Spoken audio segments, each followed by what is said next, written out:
Hi எல்லாருக்கும். So content creation வந்து ரொம்ப ஈஸி. ஐயோ! என்ன இருக்குது, இன்றைக்கி வீடியோ எடுத்து நாளைக்கு போஸ்ட் பண்ணி அப்படியே நாளன்னைக்கு செம்மையா ஃபேமஸ் ஆகிடலான்னு சொல்லிட்டு நானும் நினச்சிருந்தேன் ஒரு நாள்.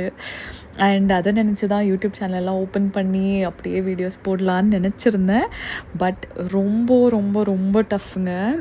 உங்களுக்கே தெரியாமல் நீங்கள் வந்து அதில் அப்படியே முழுங்கிடுவீங்க. இப்போ நாங்கள் ஏதாவது ஒரு ரெஸ்டாரண்ட் போய் ஏதோ ஒன்று சாப்பிட்றோன்னு வச்சுக்கோங்களேன், ரொம்ப பசியில் இருப்பீங்க. பட் ஸ்டில் இல்லை ஃபஸ்ட்டு ஷூட் பண்ணணும், ஷூட் தான் முக்கியம்னு சொல்லிட்டு ஃபஸ்ட் ஷூட் பண்ணிவிட்டு அப்புறமா தான் சாப்பிடுவோம்.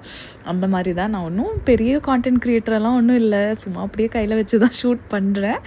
பட் ஸ்டில் ஒரு வாட்டி நீங்கள் ஓகே இந்த ஜேர்னியை ஸ்டார்ட் பண்ணலான்னு நினச்சானோன்னே எவ்ரி டே எவ்ரி நைட் எங்கள் மைண்டில் ஓடிட்டே இருக்கும். ஓகே என்ன பண்ணலாம், எப்படி பண்ணால் ஜனங்களுக்கு எங்களை பிடிக்கும்னு சொல்லிட்டு மைண்டில் ரொம்ப ஒரு மாதிரி ஸ்ட்ரெஸ்டாகவே இருக்கும்.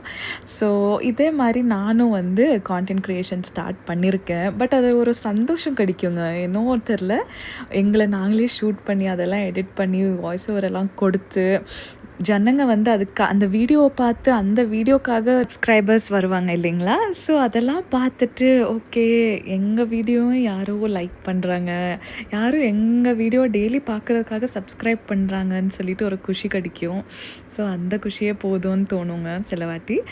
அண்ட் இது வந்து நான் இன்றைக்கி ஹெச்எஸ்ஆரில் வந்து ஸ்ட்ரீட்டில் வந்து சூஷி கிடைக்குதுன்னு சொன்னாங்க. ஸ்ட்ரீட் ஃபுட்டாக கிடைக்கிது சூஷியனா, நினச்சி பாருங்கள் எந்த லெவலுக்கு நாங்கள் டெவலப் ஆகிருக்கோன்னு சொல்லிட்டு. ஸோ சூஷி வந்து ஓகே தான் இருந்துச்சு. பட் இன்னொன்று வாங்கியிருந்தேன் இல்லைங்களா, அந்த டம்ப்ளிங்ஸ் வந்து ரொம்ப நல்லா இருந்துச்சு. சில்லி சீஸ் டம்ப்ளிங்ஸ்ன்னு சொல்லிட்டு ரொம்ப டேஸ்டியாக இருந்துச்சு.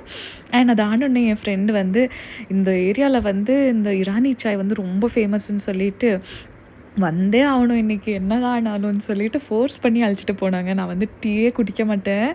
பட் ஏதோ அவங்க குஷிக்காக சரி குடிச்சிட்டு ரேட் வேறு பண்ணோன்னு சொன்னான். சரி ரேட் பண்ணேன், ஏதோ ஒரு ரேட்டிங் கொடுத்தேன். இல்லை நீ பிஸ்கெட் சாப்பிட்டு அப்புறமா இன்னொரு வாட்டி ரேட்டிங்கை ரிவைஸ் பண்ணுன்னு வேறு சொல்லிட்டான்.